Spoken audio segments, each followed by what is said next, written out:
যেরকম আমরা বলেছিলাম যে গতকাল থেকে আমরা আমাদের সম্পূর্ণ কর্মবিরতি তুলে নিচ্ছি এবং হাসপাতালে কাজে ফিরছি, আমরা ফিরছি, কিন্তু খাবার আমরা খাবো না। তাদের কাছ থেকে পেলাম খালি থ্রেট, যেন এই অবস্থান যেন আমরা সরিয়ে নিই, আমরা যেন কারোর মনের মধ্যে যেন প্রতিবাদের আগুন না জ্বলে। সবাইকে প্রতিবাদের আগুন থামিয়ে দিয়ে উৎসবে ফিরতে বলা হলো।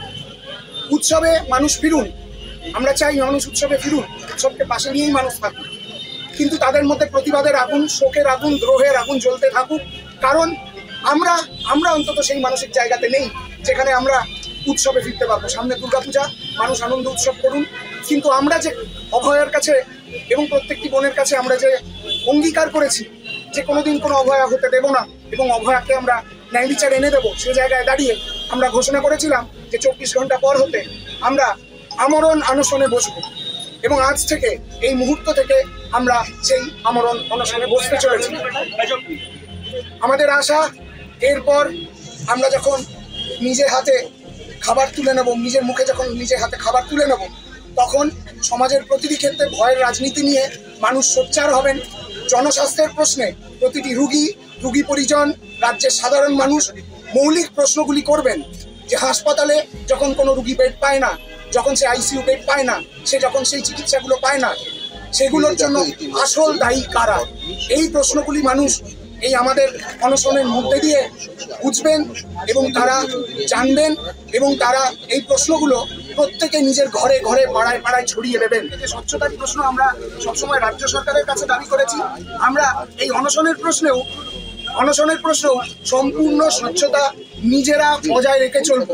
তার জন্য আমরা নিজেরা এই আমাদের অনশন মঞ্চে আমরা সিসিটিভি বসাবো এবং সেই সিসিটিভি আমরা মানুষের কাছে ওপেন করে দেবো। তারা দেখবেন যে আমরা বসে আছি, আমরা গান করছি, আমরা কথা বলছি, সাধারণ মানুষ আমাদের পাশে এসে দাঁড়াচ্ছেন, এটি আমরা জনসমক্ষে তুলে ধরব। আপনারা যেটা প্রশ্ন করছিলেন যে আমরা কতজন এখানে বসবো, আমরা এখন আপাতত প্রথম সারিতে আমরা 6 জন বসছি। এই মুহূর্তে আমাদের আরজি কলেজ সহযোদ্ধারা সেই কলেজের যে থ্রেড কালচারের জন্য যে কলেজ কাউন্সিল মিটিং, ওখানে যে এনকোয়ারি কমিটি বসেছিল, সেখানে একটি অব্যবস্থা তৈরি হয়েছে, যেখানে আস্থা তারা রাখতে পারছেন না। তারা সেখানে কলেজ কাউন্সিলে একটা গন্ডগোল চলছে, ওখানে তারা ঘেরাও করে রেখেছেন। তাদেরকে ওখানে যারা থ্রেড কালচারের যারা মাথা, তাদেরকে কোনো যথাযথ পানিশমেন্ট দেওয়া হচ্ছে না। আমাদের সহযোদ্ধারা সেখানে আছেন, আর খুব জলদি এখানে এসে উপস্থিত হবে যে তদন্ত ঠিক কোন গতি প্রকৃতিতে চলছে। এই জায়গায় দাঁড়িয়ে আমরা রাজ্য সরকারের কাছে আমাদের যে দাবিগুলি সেগুলি সামনে রেখে গতকাল এখানে জমায়েত করি। সেই জমায়েতের আগে আপনারা সবাই জানেন যে আমাদের জুনিয়র ডাক্তারদের উপর মারধর করা হয়, আমাদের এই মঞ্চ মারতে দেওয়া হয়নি। এখনো অবধি আমাদের কাছে কন্টিনিউয়াস থ্রেট আসছে যে আমরা এখানে বসতে পারবো না। যে থ্রেট কালচারের বিরোধিতায় আমরা রাস্তায় নেমে এসেছি, রাস্তায় নেমে সেই থ্রেট কালচারই আমাদেরকে কন্টিনিউয়াস ফেস করতে হচ্ছে। আমরা প্রতিনিয়ত তার সাথে লড়াই করে এগিয়ে যাচ্ছি।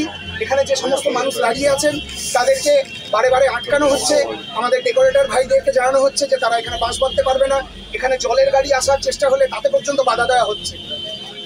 এই জায়গাতে দাঁড়িয়ে আমরা গতকাল রাজ্য সরকারকে 24 ঘন্টা সময় দিয়েছিলাম এবং বলেছিলাম সুনিশ্চিত করতে যে আমাদের দাবিগুলি যেন মানা হয়।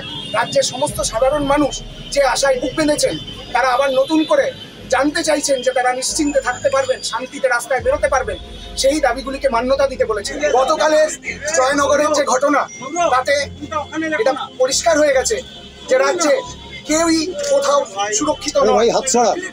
এমতো অবস্থায় দাঁড়িয়ে আমরা রাজ্য সরকারের কাছে যে আমাদের দাবিগুলি করেছিলাম, সেই দাবিগুলির মধ্যে প্রত্যেকটি দাবি ভয়ের রাজনীতি, যাতে সমাজের সমস্ত ক্ষেত্র, স্বাস্থ্যক্ষেত্র সহ সেখান থেকে যাতে ভয়ের রাজনীতি সরে যায়, ভবিষ্যতে যেন এই দিন আর দেখতে না হয়, সেই দাবিগুলো সামনে নিয়ে আমরা এগিয়েছিলাম।